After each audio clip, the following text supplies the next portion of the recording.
Trung Quốc tập trận bắn đạn thật ở Biển Đông. Tính từ đầu năm đến nay, đây là cuộc tập trận thứ 18, khiến cho nhiều quốc gia đang tranh chấp chủ quyền ở vùng biển này lên tiếng phản đối gay gắt, trong đó có Việt Nam. Song song đó, thì Hải quân Đài Loan cũng vừa thông báo diễn tập bắn đạn thật. Liên tục tấn công Đài Loan từ nhiều hướng, Trung Quốc bị tố lấy hòn đảo ra để đánh lạc hướng các vấn đề trong nước. Covid-19 tiếp tục là mồi lửa châm ngòi cho sự căng thẳng trong mối quan hệ giữa Mỹ và Trung Quốc. Mới đây, thì ông Biden ra tối hậu thư để điều tra nguồn gốc của đại dịch Covid-19. Lập tức, Trung Quốc kịch liệt phản đối việc này, một lần nữa yêu cầu chính quyền ông Biden không chính trị hóa đại dịch. Liên quan đến mối quan hệ Hàn Quốc và Nhật Bản, Seoul phản đối Tokyo đưa quần đảo Dokdo vào bản đồ Olympic Tokyo và cảnh báo sẽ đáp trả. Các thông tin đáng chú ý khác, tình báo Mỹ sắp báo cáo Quốc hội về vấn đề UFO. Canada lên kế hoạch thăm dò mặt trăng. Quý vị đang đến với FBNC Thế giới hôm nay.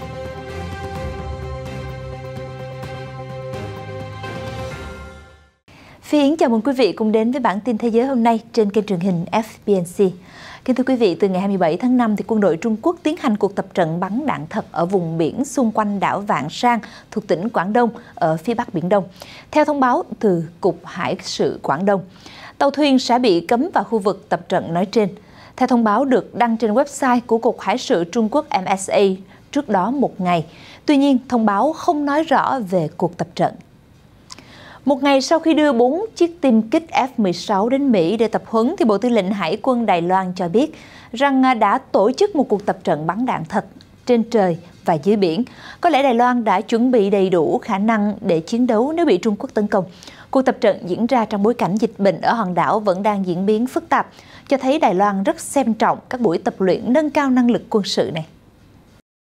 Theo Global Times, vào ngày 23 tháng 5, Hải quân Trung Quốc thông báo đã tiến hành một cuộc tập trận bắn đạn thật ở Biển Đông gần đây, nhưng không cung cấp địa điểm cụ thể. Trong cuộc tập trận đó, các máy bay chiến đấu đã bắn hàng nghìn quả đạn vào các mục tiêu trên biển. Và từ ngày 27 tháng 5, quân đội Trung Quốc tiến hành cuộc tập trận bắn đạn thật ở vùng biển xung quanh đảo Vạn San thuộc tỉnh Quảng Đông ở phía Bắc Biển Đông. Trước đó, vào ngày 30 tháng 4, Cục Hải sự Quảng Đông cũng đã thông báo một cuộc tập trận sẽ diễn ra ở vùng biển phía tây bán đảo Lôi Châu của Trung Quốc, tức Vịnh Bắc Bộ, từ ngày 1 đến ngày 31 tháng 5. Theo các thông báo được đăng trên website của MSA, tính từ đầu năm đến nay, quân đội Trung Quốc BLA tiến hành ít nhất 18 cuộc tập trận ở Biển Đông, trong đó có 6 cuộc tập trận ở Vịnh Bắc Bộ. Cùng ngày 27 tháng 5, trong cuộc họp báo thường kỳ, người phát ngôn Bộ Ngoại giao nước ta nêu rõ, việc duy trì hòa bình, ổn định, trật tự, an ninh, an toàn, tự do hàng không và hàng hải, thượng tôn pháp luật, tôn trọng chủ quyền, quyền chủ quyền tài phán của các quốc gia trên Biển Đông là mục tiêu, lợi ích, trách nhiệm và nguyện vọng chung của tất cả các quốc gia và cộng đồng quốc tế. Việt Nam mong rằng các bên nỗ lực đóng góp có trách nhiệm vào vấn đề này. Sau cuộc tập trận bắn đạn thật này, thì hệ thống tên lửa phòng không Sea Sword 2 đã vượt qua các cuộc thử nghiệm, hoàn thành đánh giá hoạt động và sẵn sàng được triển khai trên các tàu hải quân Đài Loan vào tháng 8. Theo tờ Liberty Times, hoạt động tập trận bắn đạn thật có mục tiêu này nhằm duy trì khả năng sẵn sàng chiến đấu bất chấp tình hình dịch bệnh đang diễn ra. Bộ Tư lệnh Hải quân Đài Loan cho biết hôm thứ Tư, 26 tháng 5 rằng, hạm đội của Đài Bắc đã được tổ chức thành các phân đội huấn luyện khi thực hiện cuộc diễn tập huấn luyện chuyên sâu 110-1. Chỉ huy Hải quân Đài Loan cho biết, các nhân viên quân sự bắt đầu tham gia cuộc diễn tập từ hôm thứ Hai. Họ đã thực hiện nhiệm vụ theo hướng dẫn và hoàn thành chúng một cách xuất sắc. Buổi huấn luyện chuyên sâu được tiến hành để kiểm tra khả năng hoạt động của các thủy thủ cũng như các loại pháo hạm bao gồm Mk-75, pháo Mk-45 và hệ thống vũ khí phòng thủ tầm gần Phalanx. Các quan chức quân sự của Đài Loan lưu ý rằng các khẩu pháo Mk-75 được trang bị trên nhiều tàu của Hải quân Đài Bắc đã được nâng cấp với cấu hình cải tiến, giúp tăng tốc độ bắn lên 100 viên trong vòng 1 phút. Tốc độ bắn nhanh hơn này sẽ hữu ích trong việc phòng thủ trước tên lửa cận âm. Hiện tại, pháo cải tiến chỉ được lắp trên các khinh hạm lớp can dinh và lớp chan khung. Hệ thống mới là phiên bản hải quân của Sky Sword 2 và sẽ được trang bị trên tàu mới nhất của hải quân tên là Tajiang và là khinh hạm lớp Trojan. Con tàu dự kiến sẽ được bàn giao cho hải quân vào tháng 7. Các thủy thủ được chỉ định cho Tajiang đã tham gia các cuộc thử nghiệm CSW-2 được thực hiện trên các khinh hạm lớp Trang Cung của Hải quân trong tháng này. Hệ thống tên lửa hoạt động tốt và đáp ứng mọi yêu cầu tác chiến của Hải quân, báo Liberty Times dẫn các nguồn tin quân sự cho biết. Tàu Tajiang được thiết kế để mang tới 8 tên lửa chống hạm cận âm Hùng Phong 2, Siêu Phang 2 và 8 tên lửa chống hạm siêu âm Hùng Phong 3, Siêu Phang 3. Tuy nhiên, hỏa lực phòng không của nó không đủ, khiến Hải quân Đài Loan phải thay đổi tải trọng cho các tàu lớp Tuojiang, tiếp theo thành nền tảng có thể mang 4 tên lửa, Siêu Phang 3 và 12 tên lửa CSW-2. CSW-2 là tên lửa phòng không tầm trung, dẫn đường bằng radar chủ động theo Viện Khoa học và Công nghệ Trung Sang Đài Loan phát triển. Theo Viện Khoa học và Công nghệ Trung Sang Đài Loan, khả năng đa phát hiện và mục tiêu của hệ thống mới cho phép nó tấn công đồng thời với tên lửa chống hạm và máy bay. Cũng liên quan đến mối quan hệ giữa Trung Quốc và Đài Loan, thì mới đây Bộ trưởng Bộ Ngoại giao Đài Loan Joseph Wu nói với mạng truyền hình PBS của Mỹ rằng Trung Quốc đang chuẩn bị cho một cuộc chiến nhắm vào Đài Loan. Mục đích của việc này là để đánh lạc hướng người Trung Quốc khỏi các vấn đề trong nước. Trong cuộc phỏng vấn với mạng truyền hình PBS của Mỹ, Ngoại trưởng Đài Loan Joseph Wu chỉ ra rằng năm ngoái, lực lượng không quân Quân đội Giải phóng Nhân dân Trung Quốc đã thực hiện khoảng 2.900 vụ tiếp cận gần Đài Loan, với hầu hết các phi vụ đi qua đường trung tuyến của eo biển Đài Loan. Ông nói thêm rằng Bắc Kinh cũng đang cố gắng ép Đài Loan ra khỏi các tổ chức quốc tế và ngăn nước này đạt được sự công nhận của quốc tế. Ngoại trưởng cho biết Trung Quốc cũng đang tham gia vào chiến tranh nhận thức, sử dụng các cuộc tấn công mạng và thông tin sai lệch để phá vỡ quy trình dân chủ của Đài Loan bằng cách cố gắng gây căng thẳng giữa chính phủ và công chúng hoặc tạo ra sự ngờ vực giữa Đài Bắc và Washington. Khi được hỏi liệu Đài Loan có đang tự phòng thủ tốt hơn hay không, ông Gu cho biết khả năng phòng thủ đang được cải thiện, nhưng ông thừa nhận khoảng cách lớn về sức mạnh quân sự giữa Đài Loan và Trung Quốc. Vì vậy, Đài Loan đang tiến hành đánh giá tình huống một cách tốt nhất và chuẩn bị cho những tình huống xấu nhất. Bộ trưởng Gu nhấn mạnh Đài Loan có trách nhiệm lớn trong việc chống lại sự bành trướng của chủ nghĩa độc hại. Ông Gu còn tuyên bố, Bắc Kinh đang sử dụng Đài Loan như một vật tế thân để chuyển hướng sự chú ý khỏi những thất bại trong nước của chính họ. Đó là lý do tại sao họ đang gia tăng các hoạt động quân sự trong khu vực gần hòn đảo. Vào ngày 27 tháng 5, Tổng thống Mỹ Joe Biden chỉ đạo cộng đồng tình báo nước này tăng cường nỗ lực điều tra nguồn gốc COVID-19 và báo cáo với ông trong vòng 90 ngày. Chỉ đạo được đưa ra sau khi báo cáo tình báo của Mỹ cho thấy một số nhà nghiên cứu tại Viện Virus học của Vũ Hán, tỉnh Hồ Bắc Trung Quốc đã mắc bệnh lạ nhập viện vào tháng 11 năm 2019. Mới đây, ông Biden đã ra chỉ đạo cộng đồng tình báo nước này tăng cường nỗ lực điều tra nguồn gốc COVID-19 và báo cáo với ông trong vòng 90 ngày. Sau khi tình báo Mỹ cho thấy một số nhà nghiên cứu tại Viện Virus học Vũ Hán, tỉnh Hồ Bắc, Trung Quốc đã mắc bệnh lạ nhập viện vào tháng 11 năm 2019. Theo thông cáo của Tổng thống Biden, tôi đã yêu cầu điều tra thêm một số lĩnh vực cần thiết, trong đó có các câu hỏi cụ thể dành cho Trung Quốc. Tôi cũng đã yêu cầu rằng nỗ lực này có sự tham gia của các phòng thí nghiệm quốc gia và các cơ quan khác của chính phủ nhằm củng cố thêm nỗ lực của cộng đồng tình báo. Thất bại trong việc đưa các điều tra viên đến hiện trường vào những tháng đầu tiên đó sẽ luôn luôn kiềm hãm bất cứ cuộc điều tra nào về nguồn gốc COVID-19. Vào tháng 3, Tổng thống Biden biết chính phủ đã chỉ đạo Cố vấn An ninh Quốc gia Jake Sullivan giao nhiệm vụ cho cộng đồng tình báo chuẩn bị báo cáo về phân tích mới nhất đối với nguồn gốc đại dịch COVID-19. Chỉ đạo này bao gồm việc báo cáo về khả năng virus xuất phát từ việc con người tình cờ tiếp xúc với động vật nhiễm bệnh trong phòng thí nghiệm. Ông Biden cho biết sẽ nhận được báo cáo đó hồi đầu tháng 5 và đã chỉ đạo tiếp tục điều tra thêm. Vừa qua, Đại sứ quán Trung Quốc đã phát đi thông cáo khẳng định việc chính trị hóa điều tra nguồn gốc COVID-19 sẽ không chỉ gây khó khăn cho việc tìm hiểu nguyên nhân xuất hiện virus SARS-CoV-2, mà còn tạo điều kiện cho virus chính trị lây lan, hủy hoại nghiêm trọng các nỗ lực hợp tác quốc tế chống đại dịch. Phản ứng trước thông tin Mỹ đòi điều tra về nguồn gốc của đại dịch, Trung Quốc luôn kêu gọi hợp tác quốc tế để truy tìm nguồn gốc COVID-19 dựa trên nền tảng tôn trọng chứng cứ, khoa học, nhằm hướng đến mục tiêu đưa thế giới phản ứng hiệu quả hơn trước các đại dịch bùng phát bất ngờ trong tương lai. Đại sứ quán Trung Quốc tại Mỹ nhấn mạnh, để thể hiện trách nhiệm trước sức khỏe nhân loại, Trung Quốc ủng hộ một cuộc nghiên cứu toàn diện về các ca mắc COVID-19 trên thế giới trong giai đoạn đầu xuất hiện dịch. Mở cuộc điều tra kỹ lưỡng một số căn cứ, phòng thí nghiệm bí mật trên toàn cầu. Phía Trung Quốc còn nhấn mạnh rằng một cuộc điều tra nghiên cứu như vậy phải bảo đảm nguyên tắc toàn diện, minh bạch, dựa trên bằng chứng khoa học và phải làm rõ được mọi vấn đề. Vào thứ Tư 26 tháng 5 vừa qua, Tổng thống Mỹ Joe Biden đã lên tiếng lên án cuộc xung đột vũ trang kéo dài 6 tháng qua tại khu vực Tigray của Ethiopia, đồng thời kêu gọi thực hiện một lệnh ngừng bắn nhằm tạo điều kiện cho hoạt động viện trợ nhân đạo ở đây. Trong một tuyên bố phát đi từ Nhà Trắng, Tổng thống Mỹ Joe Biden bày tỏ sự quan ngại về tình trạng xung đột bạo lực leo thang, cũng như sự chia rẽ sắc tộc ngày càng tăng tại nhiều nơi ở Ethiopia, nhất là ở khu vực Tigray. Ông Biden nhấn mạnh các bên tham chiến tại Tigray cần tuyên bố và tuân thủ lệnh ngừng bắn nhằm tạo điều kiện thuận lợi cho các hoạt động cứu trợ nhân đạo với mục đích ngăn chặn nạn đói. Theo thống kê chính thức, hàng ngàn người đã thiệt mạng và khoảng 2 triệu người khác buộc phải rời khỏi nhà ở Tigray kể từ khi xung đột giữa Mặt trận Giải phóng Nhân dân Tigray và quân đội chính phủ Ethiopia nổ ra vào tháng 11 năm ngoái. Ngoài ra, quân đội từ vùng lân cận Amhara và quốc gia Eritrea cũng tham gia vào cuộc chiến để hỗ trợ chính phủ. Hiện có khoảng 91% trong số 6 triệu dân ở khu vực này cần hỗ trợ nhân đạo. Cũng trong bài tuyên bố, ông Biden cho biết Mỹ cam kết hỗ trợ Ethiopia giải quyết những khó khăn hiện nay. Dự kiến đặc phái viên Mỹ phụ trách khu vực sừng châu Phi Jeffrey Feltman sẽ trở lại Tigray vào tuần tới. Vào ngày 27 tháng 5, các nhà lãnh đạo của EU và Nhật Bản đã tổ chức hội nghị thượng đỉnh thông qua hội nghị truyền hình năm 2021. Đại diện của EU là Chủ tịch Hội đồng châu Âu, ông Charles Michel, và Chủ tịch Ủy ban châu Âu, bà Ursula von der Leyen. Đại diện Nhật Bản là Thủ tướng Yoshihide Suga. Các cuộc thảo luận xoay quanh 3 vấn đề chính: các vấn đề toàn cầu, quan hệ song phương và chính sách đối ngoại và an ninh.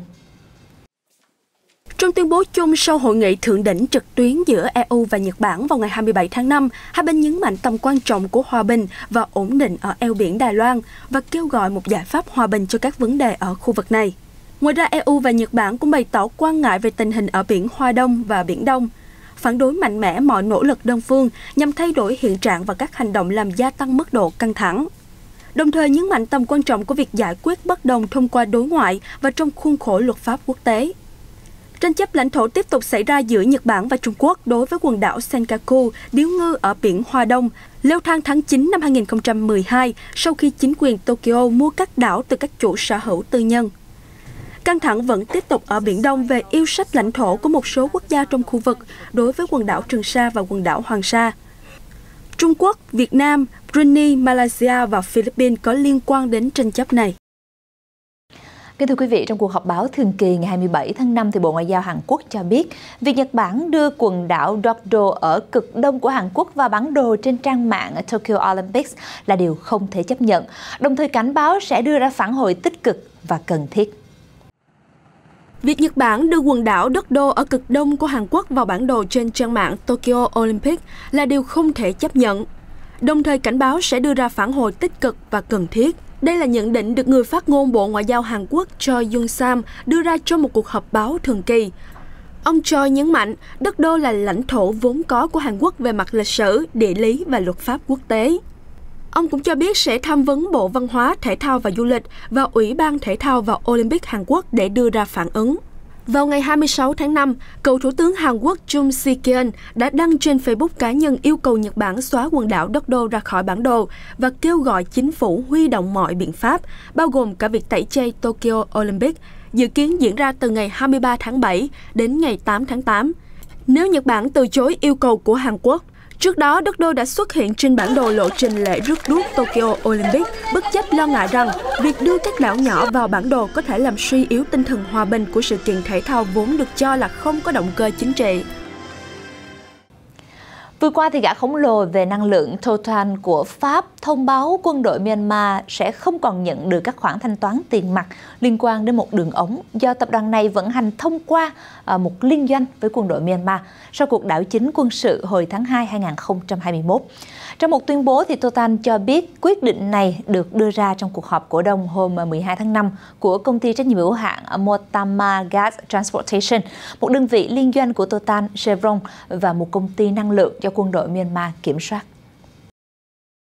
Chuyển sang một thông tin về không gian, thưa quý vị. Vừa qua thì tên lửa Falcon 9 tái sử dụng được phóng từ tổ hợp phóng không gian 40 tại trạm lực lượng không gian Cape Canaveral ở Florida lúc 14 giờ 59 phút chiều ngày 26 tháng 5 theo múi giờ miền Đông, đánh dấu lần phóng thứ 16 của SpaceX trong năm nay và là chuyến bay thứ 2 của tên lửa đẩy tái sử dụng Falcon 9 đặc biệt này.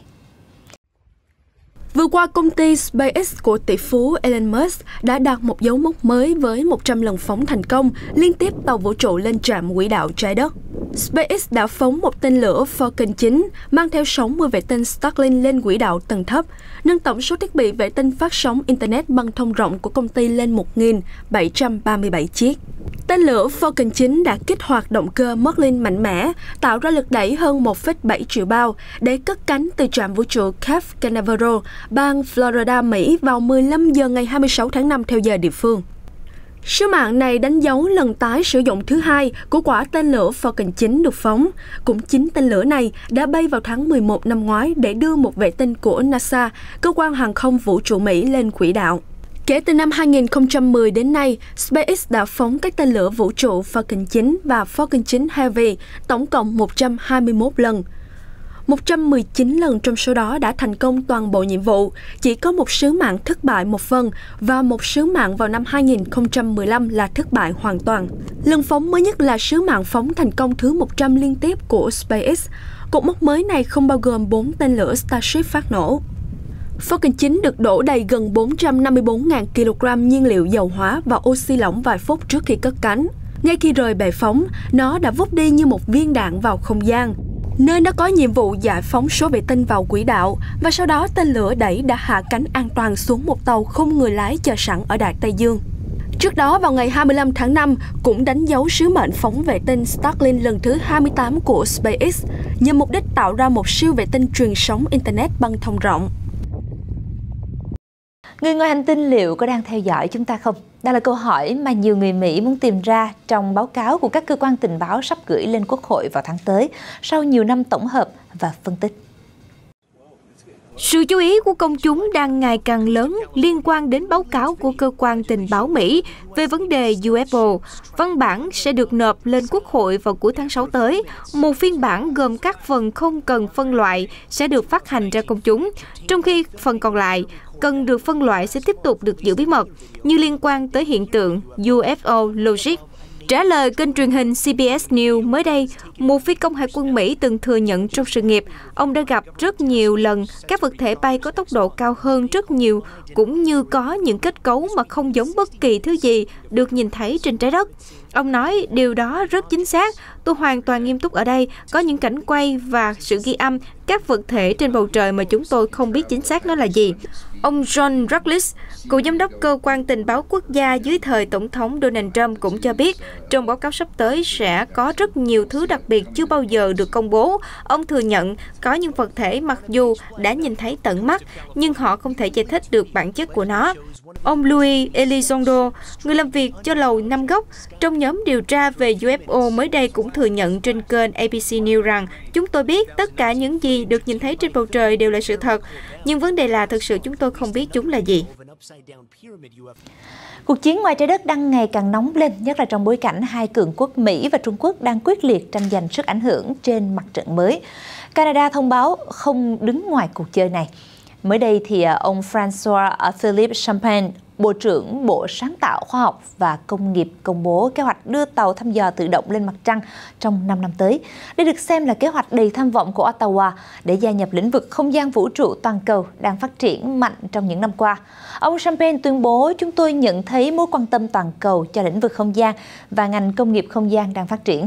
Cả thế giới đang nhìn về những ngôi sao và chúng tôi sẵn sàng đưa Canada trở thành một trong những quốc gia đi đầu trong lĩnh vực nghiên cứu, công nghệ và sáng tạo. Canada sẽ nắm lấy cơ hội này. Ngay sau đó thì bộ này ra thông báo cho biết cơ quan vũ trụ hàng không Canada CSA sẽ hợp tác với cơ quan vũ trụ hàng không Mỹ NASA. Dự kiến hai công ty của Canada sẽ được lựa chọn để phát triển các mẫu thiết kế cho thiết bị thăm dò và các công cụ khoa học khác để phục vụ sứ mệnh. Mạng xã hội chia sẻ hình ảnh Instagram đang đưa vào một option cho phép người dùng trên phạm vi toàn cầu được lựa chọn. Họ có muốn người khác nhìn thấy các bài post của mình có bao nhiêu like hay không. Dự kiến thì Facebook cũng sẽ sớm đưa vào chức năng tương tự. Trên mạng xã hội, hình ảnh Instagram mới đây được thông báo trên blog, người dùng sẽ có quyền ẩn số lượt like trong các bài post của mình trên Newsfeed lẫn trên cả trang chủ. Chức năng này cũng sẽ sớm xuất hiện trên Facebook trong các tuần kế tiếp. Trong buổi trả lời báo chí, ông Adam Mosseri, chủ tịch Instagram nói, thay đổi này có mục đích cho người dùng có thể kiểm soát các trải nghiệm tốt hơn trên ứng dụng, ẩn số lượt like trong các bài post, không thay đổi về hành vi sử dụng, nhưng có thể giúp phù hợp hơn với đa dạng thành phần người dùng hơn. Instagram đã tiến hành thử nghiệm trong thời gian gần đây với một nhóm nhỏ cho phép họ bật chế độ ẩn hoặc hiện thông số đếm lượt like. Phần lớn đều có phản hồi tích cực, nói rằng chúng hữu ích.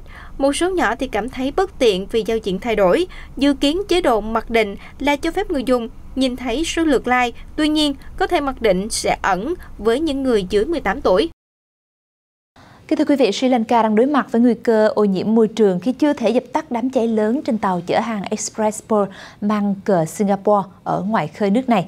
Đám cháy đã kéo dài suốt một tuần qua, gây quan ngại con tàu có nguy cơ bị vỡ và làm hàng trăm tấn dầu có thể tràn ra biển.